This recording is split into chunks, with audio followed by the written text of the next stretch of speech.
นชื่อជោគចាប់នៅក្នុងចិត្តព្រោះតែរមត់អូនមិនយល់អូនធ្វើឲ្យបងសែនខ្វាយខកដួងចិត្តអំពើព្រោះតែ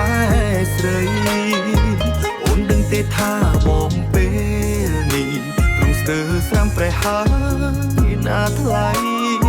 ព្រោះលងស្នេហ៍លើកាលពីស្រីទាំងស្រស់ចរណៃមិនដឹងខ្លួនយើងបានជួបគ្នាដោយใจដ